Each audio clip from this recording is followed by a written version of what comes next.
come on to the second part of our discussion, which is, in a way, what you are looking at yourself at the moment in the job you do, which is, in a sense, on the other side of the balance sheet, which is what the rich countries do in relation to a range of poorer countries. Where are the levers for, in a sense, changing the overall balance of wealth in the world through things that the wealthy countries can do themselves directly without, in a sense, dispersing income? So that's right. The Centre for Global Development is a think tank that focuses mainly on how the international system works and in particular how that affects poor countries. So we're not an organisation that goes around the world telling poor countries that they should get rid of corruption or change the way they manage their forestry programs. We look at how the US government or the UK government or the World Bank or the WTO or the OECD can change the rules of the game, can change their policies or their behaviours in ways that will in the end reduce poverty in poor countries by changing the system. And part of what we do, especially my colleagues in the United States, is look at the aid system and how it can be improved, because that is one way in which the rich world affects the poor world. Most of what we do is not that. And there are lots of other things that we in the development community often neglect. One way of thinking about these things is investment, trade, technology, security, migration, and environment. Now those are all things that we look at and we try to understand how does the behaviour of the rich world on investment, for example. Well, here we've got things like multinational companies who may not be paying taxes properly around the world. That's become a very hot political issue here in the United Kingdom. Transfer pricing. Transfer pricing. This is the thing where a multinational company scores the profits they make in a low-tax environment, perhaps in the Cayman Islands or somewhere, instead of in the place where the economic activity is really taking place or where the mineral is actually being extracted. But there's also issues there around corruption, around the use of payments that are being made for extractive assets that are being taken from poor countries. So there's a whole set of things there. There's a set of things about arms sales, for example.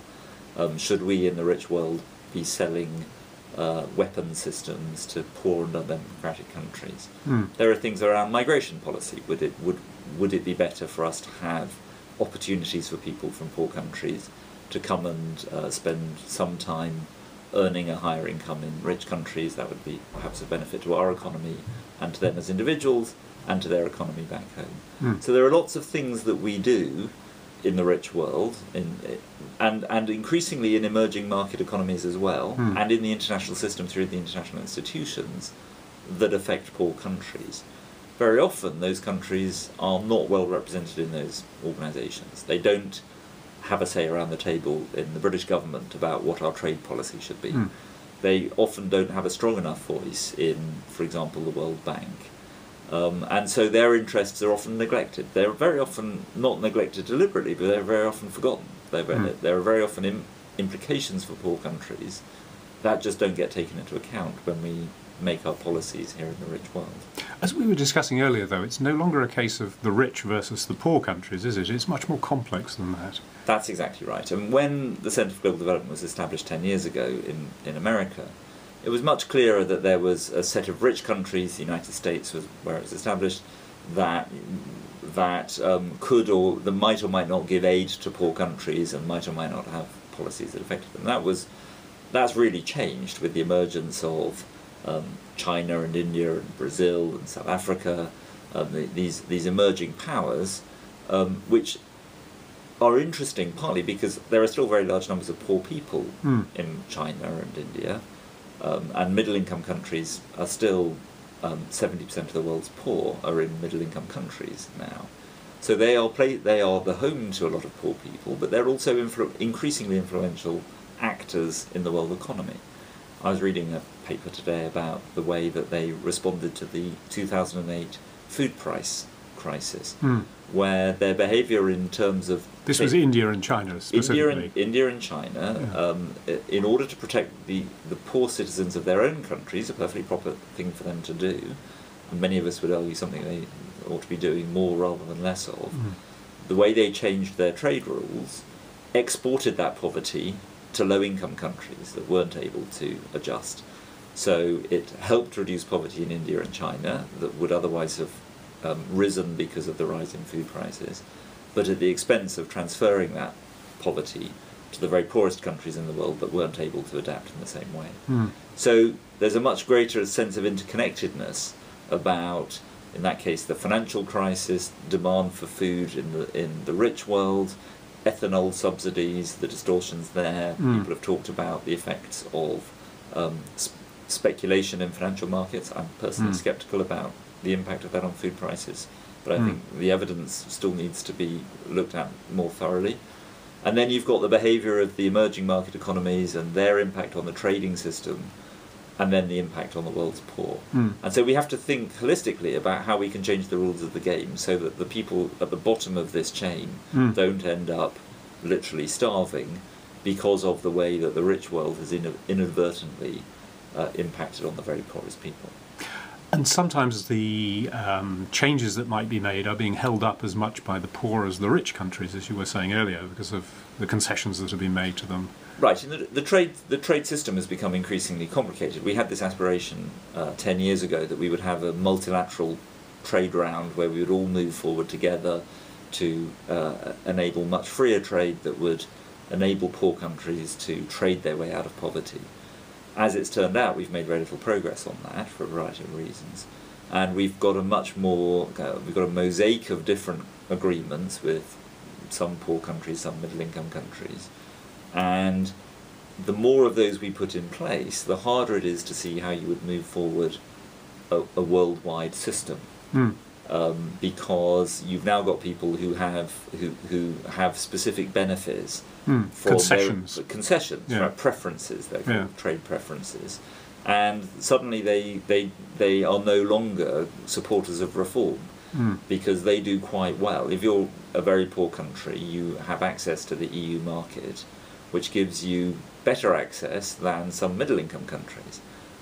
So you don't want to see overall trade reform because you're suddenly going to face competition from Pakistan or India or China, which at the moment you don't face. So suddenly the numbers tip. Suddenly the poorest countries are in favour of not moving to a free trade agreement, whereas in the absence of those preferences, they might have been banging on the door for more access to markets. So it's a much more complicated system.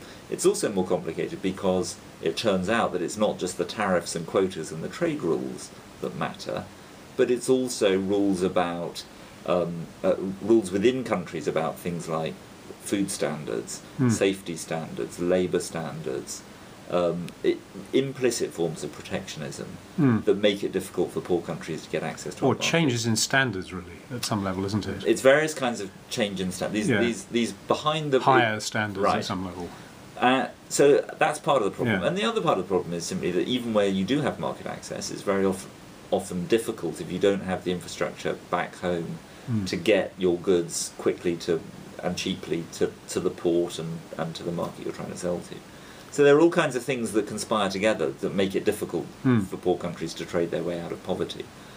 What's interesting about this, I think, is that in the development world, a lot of people who work in development, and there are some honourable and notable exceptions to this, are mainly focused on aid.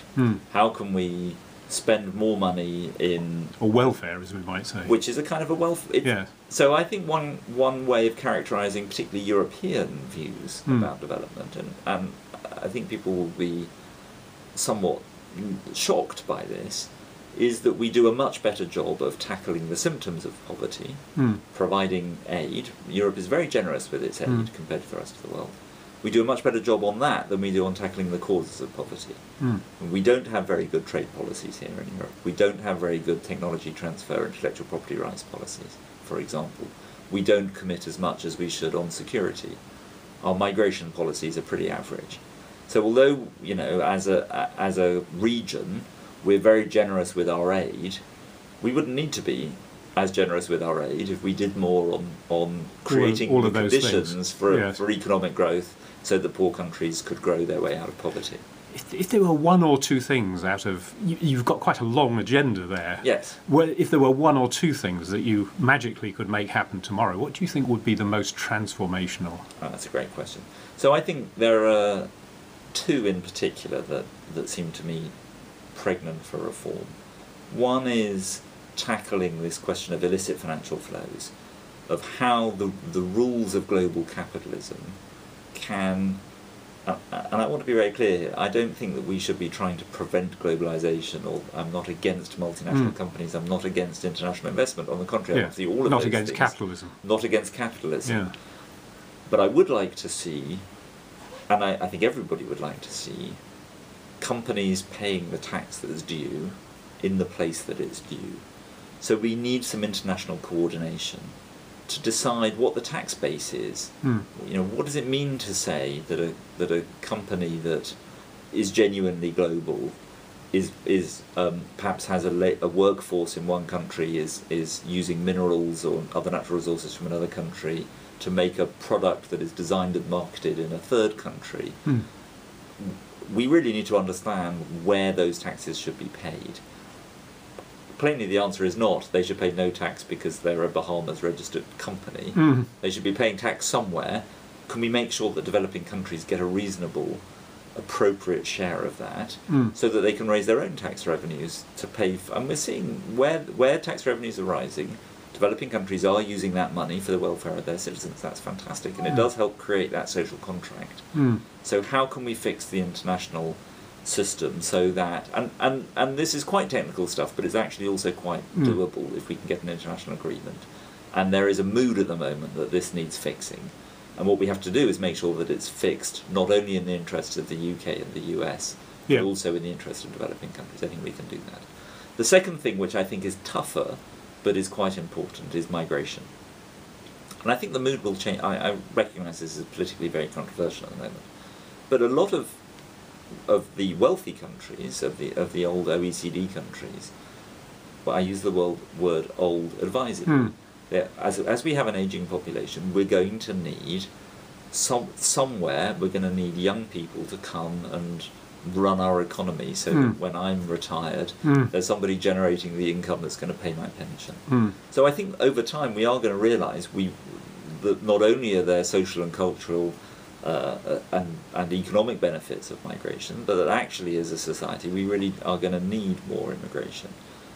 That is a huge opportunity for people from the developing world. This youth bulge that we've got in the developing world, that really aspiring to provide for themselves and their families, want opportunities to work, want opportunities to go abroad and work in economies in which they can earn a decent living and send money home, invest in their own skills.